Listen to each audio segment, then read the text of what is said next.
Quand est-ce qu'on a l'occasion d'y penser? De comprendre qu'on n'est pas les seuls à vivre ce qu'on vit. Pourquoi on se fait plus confiance?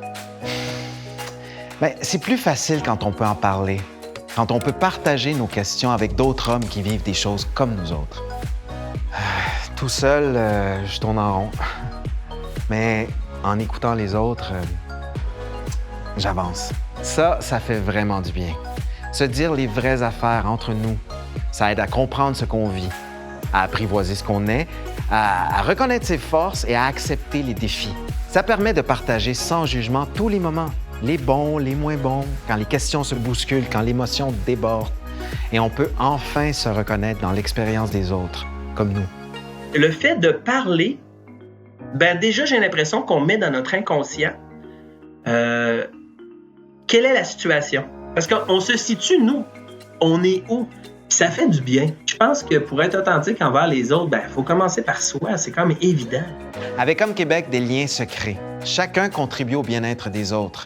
Ensemble, on avance, on grandit. On s'ouvre à soi et on s'ouvre aux autres. C'est vraiment des gars qui sont prêts à avancer dans leur réflexion. Donc, on n'a pas peur de parler. On n'a pas peur de dire ce qu'on croit, puis de se dévoiler. Homme Québec a été créé en 1992 par le psychanalyste, conférencier et auteur Guy Corneau avec une vingtaine d'hommes. L'organisme a vu le jour suite au succès du livre « Père manquant, fils manqué ». Le livre a libéré la parole des hommes.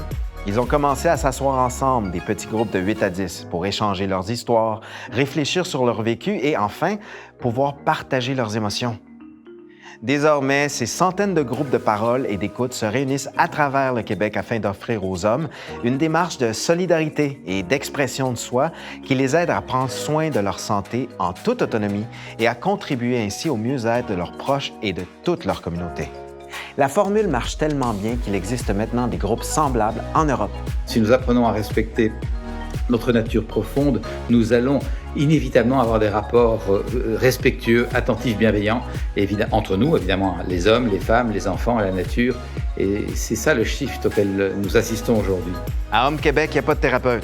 On est entre nous. On écoute l'autre pour comprendre ce qu'il ressent, comprendre aussi ce qu'on ressent en dedans de nous, en tant qu'hommes. Et ensemble, on se prend en main pour avancer.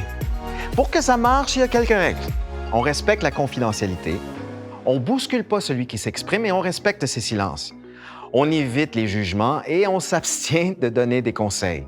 Et surtout, on parle au « je » parce que c'est « je » qui se raconte et c'est « je » qui vit ses émotions. J'ai des amis qui sont un peu moins dans la psychologie, un peu moins. Puis quand ça va pas, c'est à qui viennent parler? C'est au gars qui est capable de les écouter puis qui leur demande les vraies questions de comment tu te sens. Homme Québec permet non seulement aux hommes de se retrouver dans des groupes de parole et d'écoute, mais l'organisme sans but lucratif accompagne les membres dans leur développement et offre aussi des activités qui stimulent la réflexion et des conférences sur des sujets liés à la réalité masculine. L'organisme Homme Québec est là pour nous aider à faire le premier pas vers soi et vers les autres.